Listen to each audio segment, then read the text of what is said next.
Something strange is happening. There is a great silence on earth today, a great silence and stillness. The whole earth keeps silence because the king is asleep.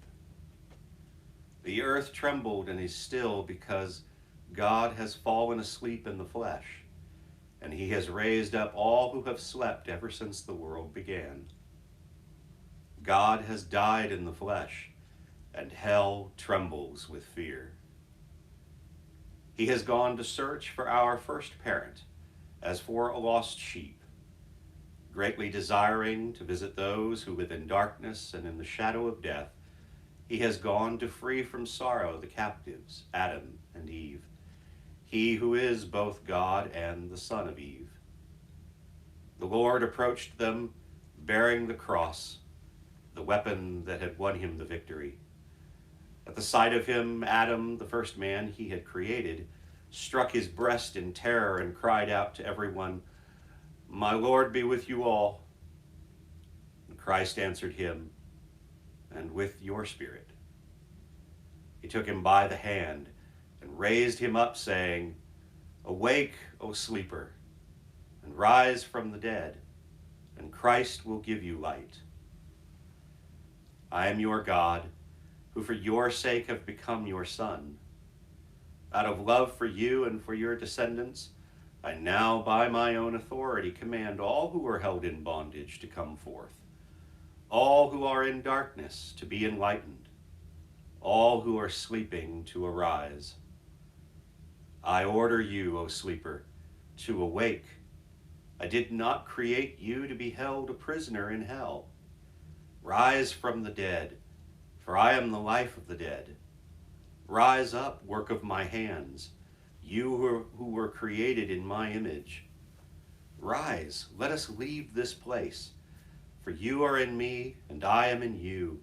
Together we form only one person, and we cannot be separated. For your sake, I, your God, became your son.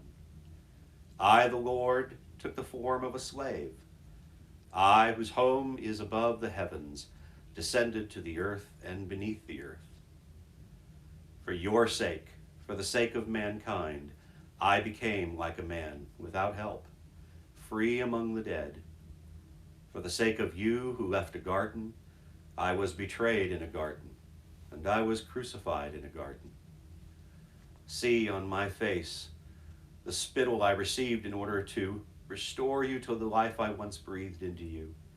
See there the marks of the blows I received in order to refashion your warped nature in my image. On my back see the marks of the scourging I endured to remove the burden of sin that weighs upon your back.